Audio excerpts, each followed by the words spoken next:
Assalamualaikum warahmatullahi wabarakatuh. Perkenalkan, nama saya Biswa Parisma, dan di sini saya diberikan kesempatan untuk menjelaskan mengenai kesempatan yang setara, apakah perempuan dan laki-laki memiliki peluang yang sama dalam topik kesetaraan gender dalam mata kuliah Pancasila. Nah, tentang saya, nama saya Biswa Parisma dan NIM 280 dan 2615125. Berikut merupakan dokumentasi saya. Nah, latar belakang mengapa kami mengambil isu ini karena isu kesetaraan gender ini menjadi perhatian global di tengah perkembangan industri saat ini. Tetapi masih banyak ketimpangan dalam peran, akses posisi strategis, rekrutan, promosi, dan pengembangan karir bagi perempuan di berbagai macam sektor, mulai dari startup, di industri sendiri, properti, dan asuransi.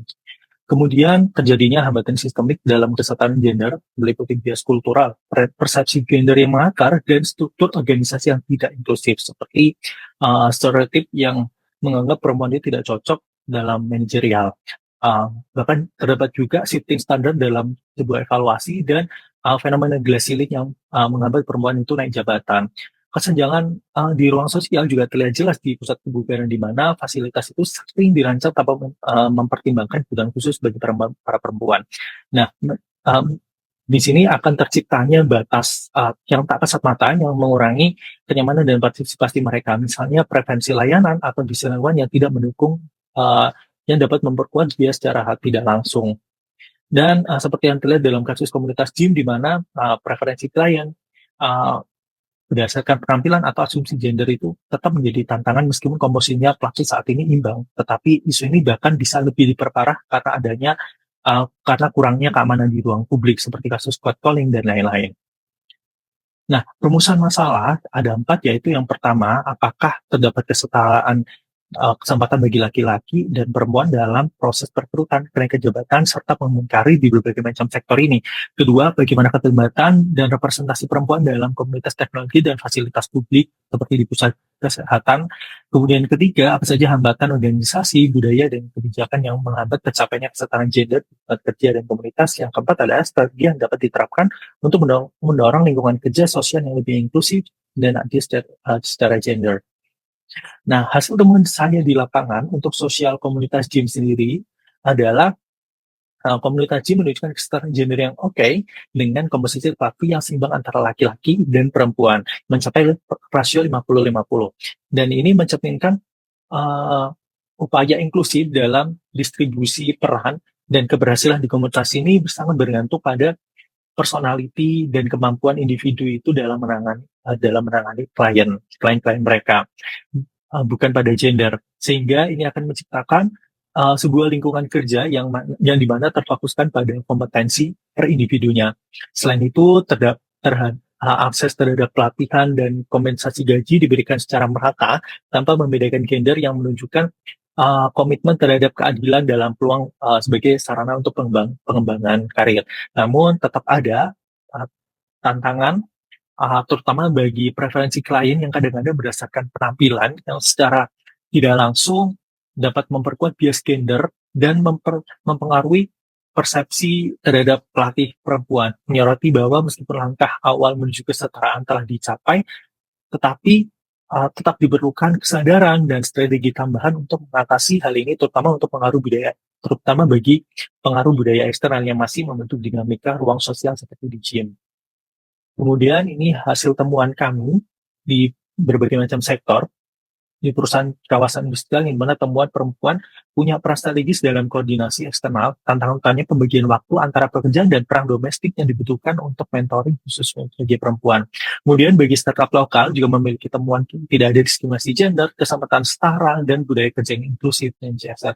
Mungkin tantangan utamanya adalah minimnya pemimpin perempuan dan tabu membicarakan kebutuhan seperti menstruasi.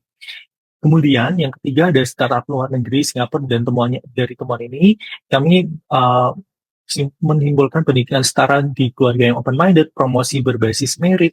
Kemudian ketiga, budaya kerja menghargai ide tanpa dibanding gender. Tantangannya ketidakamanan akibat catcalling, kesenjangan gaji, dan validasi pendapat perempuan itu sulit, dan kasus KDRT.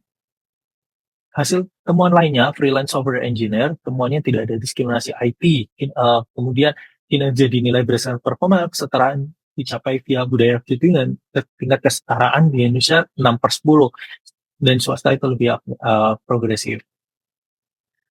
Kemudian untuk selanjutnya di perusahaan asuransi, temuannya yaitu gender bukan hambatan dan bahkan banyak perempuan yang jadi leader. Kemudian penilaian kinerja adil berdasarkan kompetensi masing-masing per individu. Nah, solusi yang bisa saya tawarkan adalah yang pertama penguatan terhadap regulasi, penguatan regulasi internal perusahaan. Nah, penguatan regulasi internal perusahaan ini guna untuk memastikan untuk memastikan dari promosi, gaji dan fasilitas setara tanpa diskriminasi. Yang kedua adalah program edukasi sosial. Program edukasi dan sosialisasi ini berguna untuk menghilangkan satu gender yang termasuk pelatihan sensitasi bagi manajemen dan karyawan. Ketiga, peningkatan keamanan di ruang publik. Ini bagi sektor sosial, bagi perempuan, terutama bagi para perempuan melalui penegakan hukum yang tegas. Keempat, menyediakan fasilitas pendukung seperti ruang laktasi, cuti melahirkan yang adil, dan fleksibilitas kerja untuk keseimbangan peran domestik dan atau profesional. Yang kelima, peningkatan representasi perempuan di berbagai posisi strategis melalui mentoring, jaringan profesional, dan kebijakan afirmatif berbasis kompetensi. Kemudian, refleksi pribadi melalui proses pengamatan dan wawancara untuk proyek ini, saya menyadari bahwa kesetaraan gender adalah isu yang kompleks dan membutuhkan perhatian berkelanjutan. Menggali berbagai macam perspektif dari berbagai sektor, menunjukkan bahwa adanya kemajuan tapi masih banyak tantangan yang tersembunyi seperti bias budaya, struktur organisasi yang kadang-kadang tidak mendukung perempuan itu secara penuh. Pengalaman ini juga mengajarkan pentingnya empati dan kesadaran untuk menjadi agent of change.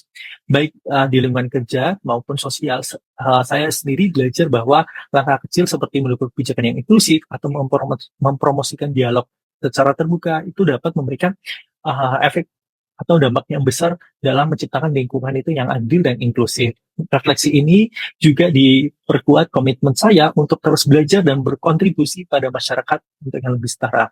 Nah, refleksi pribadi berdasarkan wawancara saya dengan Maimunah Amalia selaku personal trainer di Benefit Gym Sidoarjo memberikan wawasan yang mendalam tentang kesetaraan gender di lingkungan gym.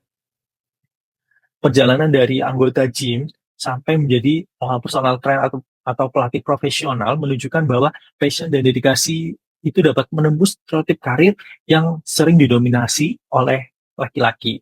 Dan keberhasilan ini ditentukan oleh kompetensi dan kepribadian, bukan hanya gender.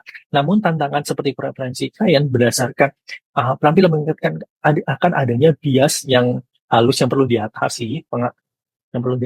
Pengalaman ini akan menginspirasi saya untuk mengadvokasi perlakuan adil di semua industri dengan fokus pada tindakan konkret seperti penjadwalan yang merata dan menghindari bahasa-bahasa yang tidak pantas agar selangkah lebih maju untuk mendukung lingkungan kerja yang lebih adil dan lebih inklusif.